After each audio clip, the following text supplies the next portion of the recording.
The dangerous travel, winter weather, snarling, the start of the holiday getaway, cars and trucks skidding on slick roads, unable to stop. Trucks overturned, hundreds of flights canceled, plus the life-threatening cold just around the corner.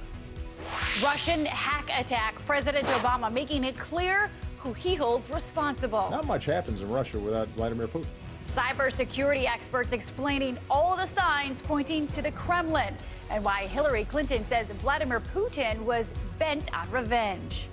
The new twist in the Robert Durst saga, the real estate heir facing murder charges, allegedly making a shocking admission about the interviews he did with the filmmakers of the HBO documentary series The Jinx, and why he calls himself the worst fugitive the world has ever met.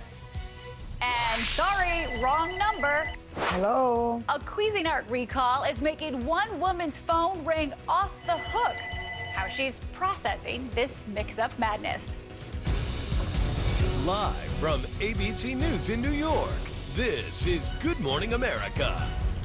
Hey, good morning on a wintry December day for much of America. Check out this live shot of the Empire State Building.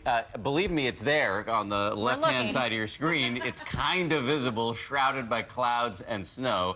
Meanwhile, we do have a shot that you might actually be able to make out something in. The salt trucks plying the streets of New York City.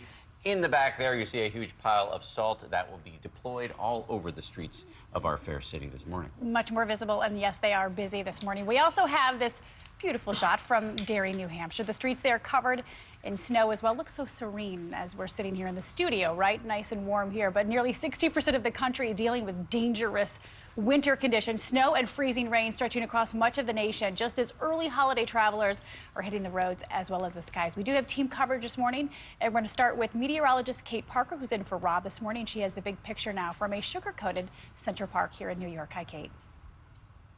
Hi, Paula. Yeah, sugar-coated is right. And believe it or not, this is actually happening along a warm front. That may seem counterintuitive, but the temperatures that were bitterly cold along the northeast coast yesterday have actually gone up overnight, and that's why the snow has been falling overnight. We have a good about 2 inches here. Now, take a look at the radar, because we definitely are going to see a transition into rain after this warm front passes. So it's not going to be all snow all day long. And then, guess what? Freezing rain going to be something to be watching for. See those freezing rain advisories? That's definitely dangerous, the most dangerous kind of winter weather. So, Dan, that's one to keep an eye on. That is not a friendly-looking map, but thank you very much for braving the conditions to give us the forecast. We'll have much more from you coming up as the show progresses. As we've said, though, this storm is hitting at a profoundly inconvenient moment, right as the holiday travel season is kicking off. And after the snow comes the deep freeze. So let's get it out to ABC's Eva Pilgrim, who's in Minneapolis in front of a frozen waterfall. Good morning, Eva.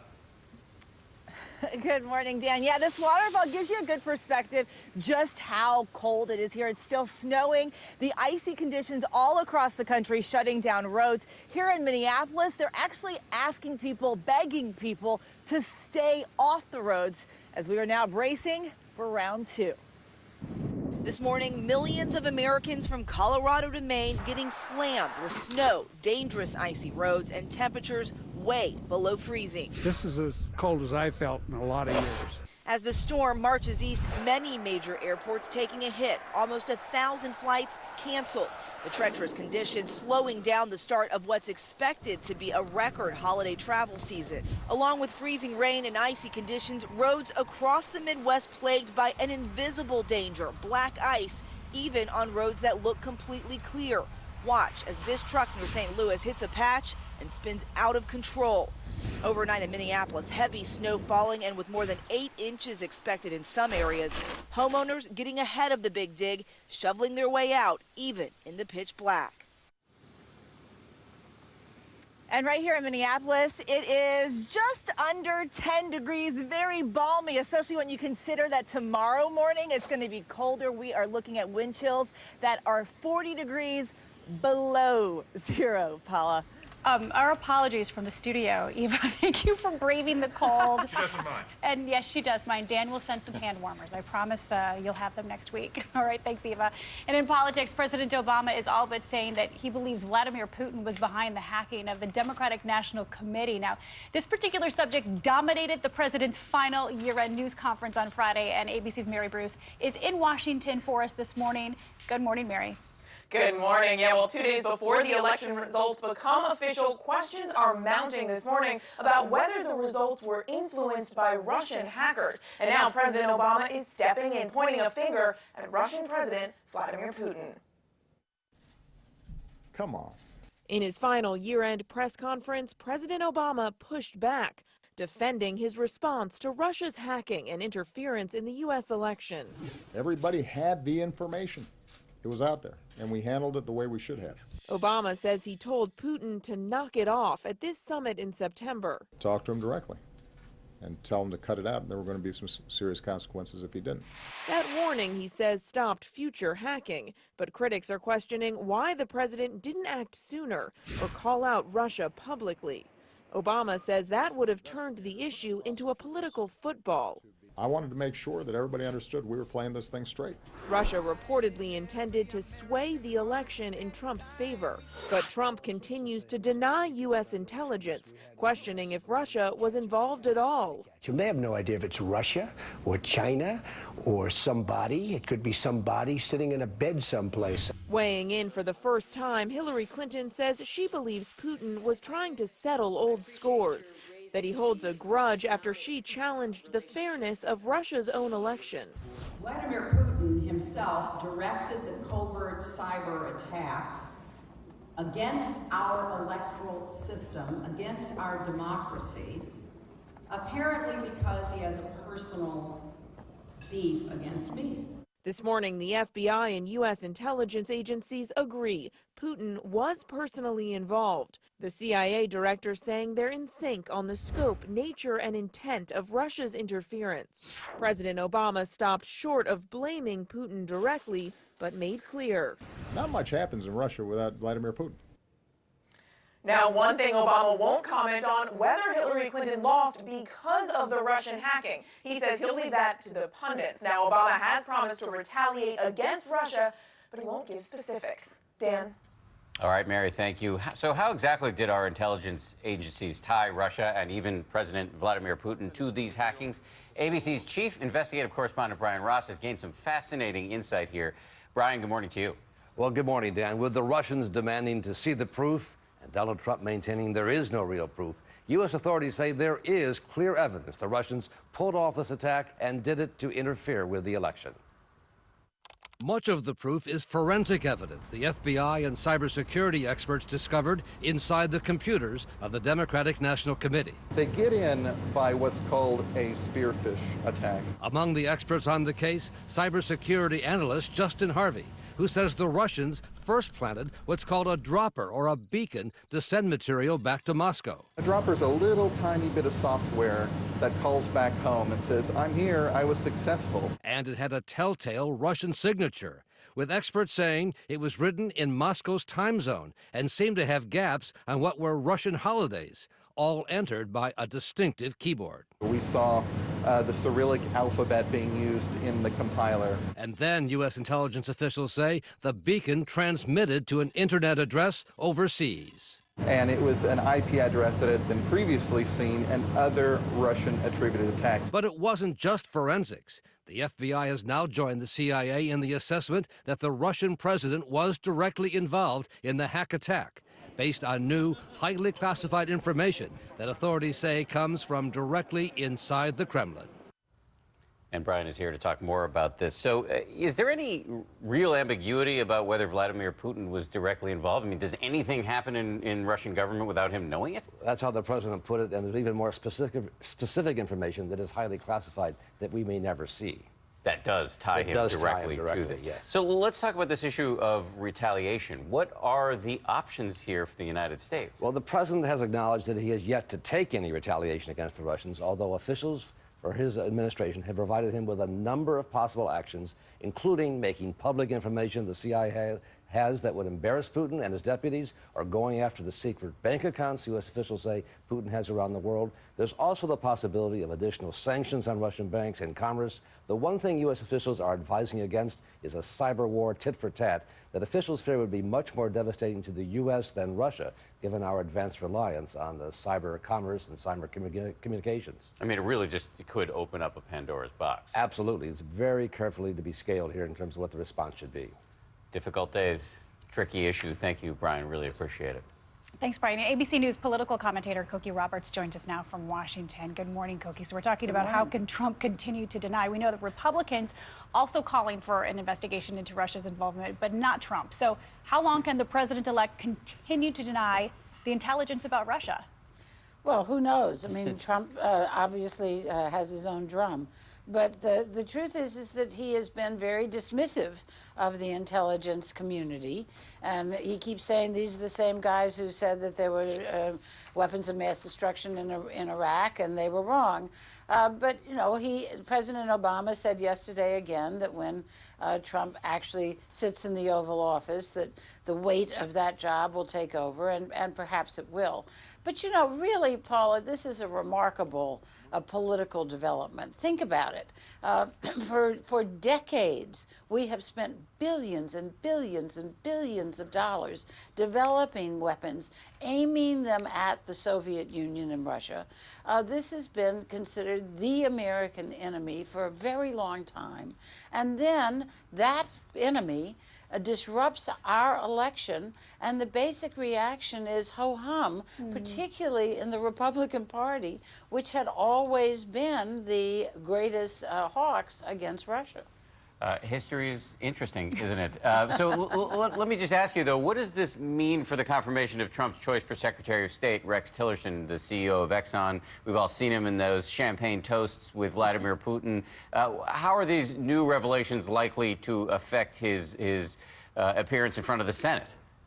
Oh, I think that it'll be fireworks and lots of speeches made, but I think in the end he gets confirmed unless something else happens. It would be extraordinary to deny a new president his Secretary of State.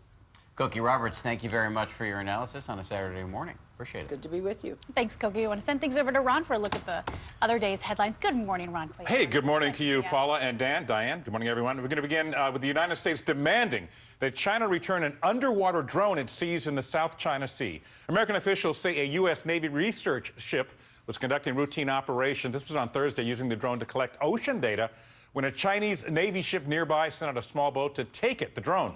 The crew reportedly ignored requests for its return. The incident happened in international waters about 50 miles off the Philippines. And breaking overnight in Syria, a new agreement between the Syrian government and anti-government rebels that could allow evacuation from the embattled city of Aleppo to resume. Some 8,000 people had made it out before a previous deal between the two sides broke down. Thousands, including 47 orphans, are still desperately trying to escape a furious attack on the rebels in Aleppo by Syrian forces. And we're just learning of a strong earthquake, magnitude 7.9, very strong, off the coast of the South Pacific nation of Papua New Guinea. A tsunami warning has now been issued for the area close to the epicenter. No word yet about damage or casualties. And good news for anyone who needs the life-saving drug epinephrine. A generic version of the EpiPen is due in pharmacies this coming week at half the price of the brand product. A drug maker, Mylan, came under fire earlier this year when it was revealed that the price of EpiPens have gone up 500% in less than a decade. The generic two-pack will still cost patients about $300. And police in Oklahoma are releasing disturbing videos showing University of Oklahoma football star Joe Mixon punching a woman in 2014. Mixon later agreed to a plea deal that included a year of probation, and he was also suspended for a full season on Friday. He apologized through his attorney. The Sooners and Mixon are scheduled to play in the Sugar Bowl against Auburn. And finally, a armed robber, suspected armed robber, not sure what to call him, who finds out that just wasn't his day or had a change of heart or something. Take a look at this. This guy walks into a Fort Worth, Texas liquor store, pulls out a gun. As he approaches the clerk, they talk for a while, and the would-be robber then puts the gun away. Another clerk even yanks away a liquor bottle from in front of him in case he thought about stealing that. The man ends up walking outside of the liquor store, leaving, arms up, in a apparent gesture of defeat or change of heart or something. It was a Jedi mind trick. These are not the droids you're looking for.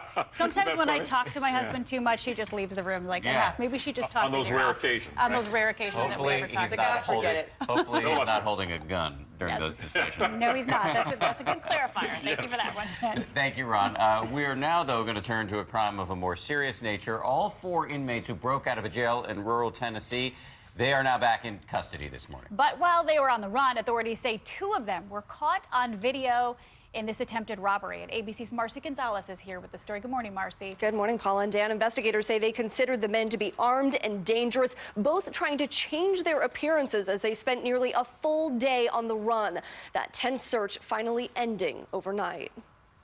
This morning, these two escaped inmates are on their way back to a Tennessee jail after a dramatic 150-mile crime spree spanning 2 states. Multiple escaping. They're 75 southbound, passing through the state line. According to the Jefferson County, Tennessee Sheriff, at 12:15 Friday morning, Adam Lethko, Matthew Porter, and 2 other inmates attacked their guards, slamming one guard's head against a wall and threatening another with a weapon made from a screw.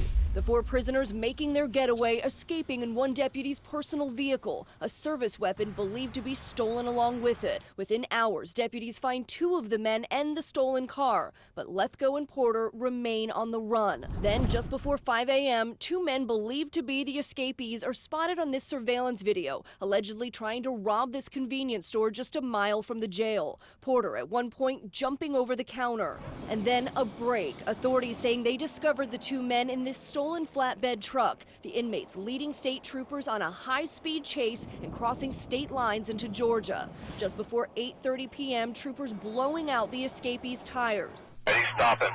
He's stopping. And putting an end to their spree. And Lethko was serving 8 years in jail for charges including theft and aggravated burglary. Porter had a 6-year sentence for reckless endangerment and evading arrest. This morning, we're awaiting an update on what charges are now being added to their rap sheets. They undoubtedly be spending a lot more time behind bars. Oh, yeah. Marcy, thank you. Well, as we said, the big story of the morning is the weather, so let's get it back out to Kate Parker, who's in for Rob Marciano this morning. And lucky for her, we sent her out to New York Central Park on the coldest morning of the year. Kate, take it away. Well, lucky for me, the temperature went up at about 10 degrees overnight, so that's a good thing. Hey, if you're trying to get those holiday photos, go out early because we're going to see that warm front move up the East Coast, and that rain is going to come down on top of the snow, melting quite a bit of it. So if you hear some rumbling going on behind me, we do have some snowplows going on by. So you do have a cold front that comes in behind this warm front, but along that you're going to see some rain, and I would be on the lookout for some freezing rain. We have seen plenty of that. Please be careful driving out there. Hey, how about this cold blast? You thought it was cold now? Hey, 43 degrees below zero for a wind chill in Glasgow. On Sunday, 42 degrees below zero is what it's going to feel like in Minneapolis. It's going to feel like 11 below in Chicago. But on Monday, get this, in Chicago, you're going to drop down to feeling like 24 degrees below zero. So that's a rough start to your work week, to getting this next week started. And you know what? We might even get the coldest Bears game on record on Sunday, so keep an eye out for that. Hey, how about what we have going on across the country? If you're looking for a little escape from this cold, do what's so popular. Go down to Florida. I was there earlier this week. I got to tell you, it was in the 90s across much of Florida. All right, now let's go ahead and take a look at what's going on in your neighborhood. Well, we're off to quite a slick start from Hagerstown into Frederick and Gaithersburg. Freezing rain coming into the D.C. metro. So if you can avoid travel until about 9-10 o'clock, this all will be changing over to rain. Some advisories extend through 9 this morning. That does include D.C. with that winter weather advisory and that freezing rain advisory off to the south of the city. Current temperatures in the upper 20s to 30s, so we're still below the freezing mark, but getting warmer this afternoon. So guys, you really can't be said enough. It definitely is going to be dangerous travel as you're getting kids home from school and from college. So Dan and Paula, make sure you tell parents to take it easy on the roads, get the kids home safe. I think you just told them. Thank you, Kate. Appreciate that. Now to an odd story about a woman in Virginia who's really been dealing with a tsunami of unwanted phone calls. And you've been looking into that, making a few phone calls yourself? I have. So it must be horrible to have to field customer service calls after a product recall. And a Newport newswoman got stuck day and night taking calls about Cuisinart food processors. But the worst part, she doesn't work for Cuisinart. Hello? Meet Jacqueline McDonald, a woman under siege by her telephone. Hi, who is this? And it's all because of this. I'm calling about my Cuisinart. The barrage of calls, more than 100 in total, started a few days ago. After Conair recalled 8 million Cuisinart food processors due to reports of broken blades. At first, I was just answering the phone saying you have the wrong number. Cuisinart customers were given a number to call about replacement blades, but unfortunately